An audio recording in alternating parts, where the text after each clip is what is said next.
ஆமா சரி சரி தம்பி நீ 3ஆம் தேதி ஆபீஸ்ல வந்து பாரு. ஓகே. எங்கப்பா டைரக்டர்? சரோஜா சாமான் நிக்காலோ.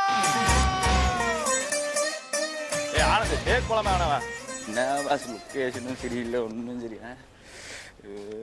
முருகன் சார் சீன் யோசிச்சு அப்படியா? யோசிப்பு தான் சார். நீ எங்க சீன் யோசிப்ப? எப்ப ஷூட்டிங் முடியும் வீட்டுக்கு போலான்னு யோசிப்ப. போ போ. ரவி ரவி எங்க வாஸ்? நீ போய் சாப்பாடு எடுத்து வைப்பா. ஏன் பாஸ் கூப்பிட்டீங்களா? ஆமா சார். சார் படம் எப்படி போயிட்டு இருக்கு? படத்தை கண்டிப்பா நிறுத்திடலாம் பாஸ். கண்டிப்பா நிறுத்திடலாம் பாஸ். சார் என்ன சார் சொல்றீங்க? எவ்வளவு பணம் போட்டு படத்தை எடுத்துருக்கோம் நிறுத்திடலாம்னு சொல்றீங்க? அட என்ன வாஸ் நீங்க தூக்கி நிறுத்தலாம்னு சொன்னா நீங்க என்ன காவல பண்ணிட்டீங்க? அதெல்லாம் கண்டிப்பா தப்பிச்சிரும். போங்க. சீதர் சார் அத உட்காந்துக்கிறாங்களே அவர் தான் ப்ரொடியூசர். வாங்க இன்ட்ரோடியூஸ் பண்ணி விடுறேன். சார் இவர் பேர் ஸ்ரீதர். மியூசிக் டைரக்டர் சான்சி கிட்ட வந்துறாரு சார். உட்காருங்க. வணக்கம் சார். வணக்கம். இதுக்கு முன்னாடி பண்ணிருக்கீங்களா? நிறைய தடவை பண்ணிருக்கேன் சார். வேணும்னா இன்னொரு தடவை பண்றேன். வணக்கம் சார். தம்பி நீ வணக்கம் சொல்றது கேட்கல. இதுக்கு முன்னாடி ஏதாவது படத்துக்கு மியூசிக் கம்போஸ் பண்ணிருக்கீங்களான்னு கேட்டேன். முன் அனுபவம் எதுவும் இல்ல சார். ஆனா மியூசிக் பத்தி நிறைய தெரியும் சார். ஏன் பாஸ் ஏதோ தெரியுமாவே? என்ன தெரியும் சொல்லுங்க. என்ன? சரிகம 17 7 சுரம் இருக்கு சார். யாரு பாஸ் சொன்னா 7 சுரம் இருக்குன்னு?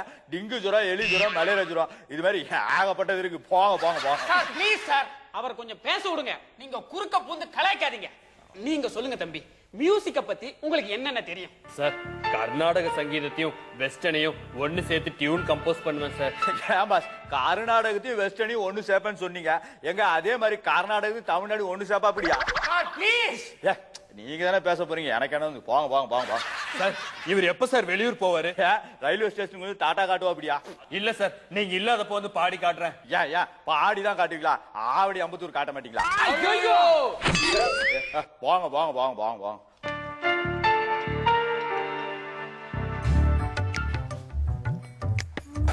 அண்ணி தோசை சூப்பர். நீ சாப்பிடுப்பா. டேய் சீனு, இந்த ஸ்ரீதர் என்னடா தோசை வைக்க சாப்பிட்டுக்கிட்டே இருக்கா, எந்திரிக்கவே மாட்டேங்கிறான்.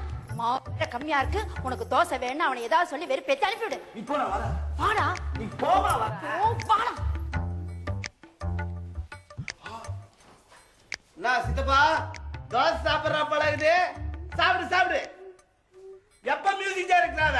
டேய் சும்மா இருடா. நீ சாப்பிடுப்பா. அம்மா உப்பு போட்டு தானே தோசை சுட்டுக்கிற. நீ சாப்பிடு சித்தப்பா. சாப்பிட்டுன்னு வச்சுக்கோ பெரிய மியூசிக் டைரக்டர் ஆயிடுவ. நீ சும்மா இருடா. அவன் ரோசப்படி தோசை வச்சிரப்பறான். தோ குடுத்துடா பாருடா. ஐயோ அம்மா சித்தப்பா ஏந்துடா.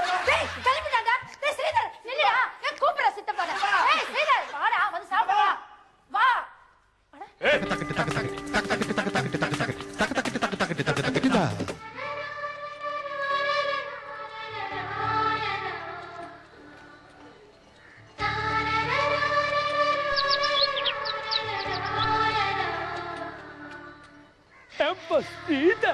ரொம்ப ஃபீலிங்கா இருக்கியா?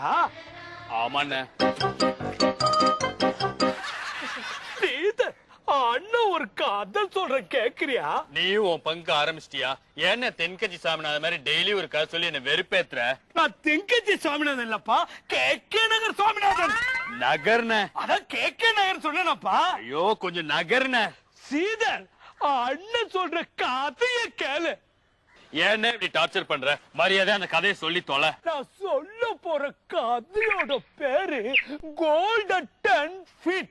பூமியில ஒரு இடத்துல நோன்னா தங்கம் கிடைக்கணும் எவனோ ஒருத்தர் சொன்னானா? சும்மா இருக்க என்ன நோன்ன உனக்கு உததான் கிடைக்கும். மரியாதை போயிடு. நீ என்னதான் சொன்னாலும் கதைய சொல்லாம நான் இங்க இருந்து போக மாட்டேன். நீயும் அடி வாங்காம போக மாட்டேன்னு நினைக்கிறேன். அடியில தாண்டா கதைய ஆரம்பிக்குது. ஏய் பூமிக்கு அடியில சொன்னேன்டா.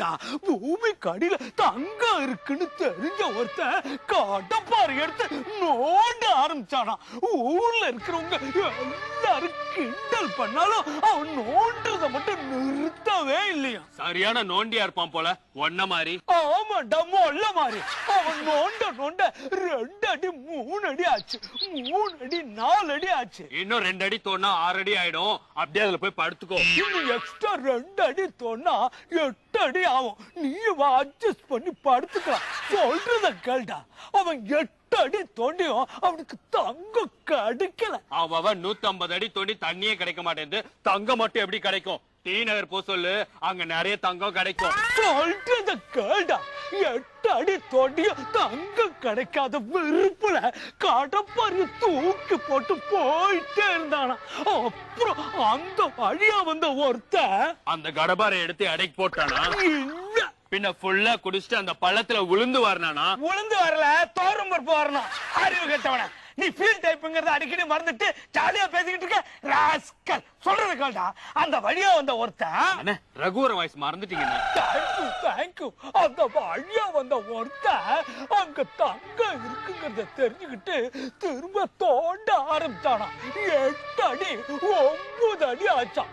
அதுக்கப்புறம் கடப்பாரிய போறப்போ டங்குன்னு ஒரு சவுண்டு. அப்ப மணி 1 இருக்கும்னு நினைக்கிறேன். எப்படி சொல்ற? 2 மணி ஆனா டங் டங்னு 2 வாட்டி கேட்டிருக்குமே. இப்ப நான் கொட்டுற உன் தலையில டங்கு டங்குன்னு 2-3 சவுண்டு கேட்கும். அந்த சத்தம் மணிக்கூண்டுல இருந்து வந்த சத்தம் இல்ல, தங்க பாறையில அவன் கடப்பாறையால குத்துன சத்தம். அந்த தங்க பாறைய தூக்கி அவன் தலையில வச்சு ஊரே பாக்குற மாதிரி போய்கிட்டே இருந்தான். 8 அடி தோண்டவனுக்கு இன்னும் 2 அடி தோண்டா தங்கம் கிடைக்கணும்னு தெரியல. பாத்தியா? இதுல இருந்து உனக்கு என்ன தெரியுது? உனக்கு டைம் பாஸ் ஆகாம என்ன கூப்பிட்டு மொக்க போடுறேன்னு தெரியுது. ஆமா, இந்த கதையை மொத்தம் எத்தனை பேர்கிட்ட சொன்ன? ஊர் ஃபுல்லா சொல்லிட்டேன். அதான் ஊர் ஃபுல்லா அங்கங்க பள்ளம் தோண்டி போட்டிருக்காங்களா? பார்த்து அந்த பள்ளத்துல நீயே விழுந்துற போற.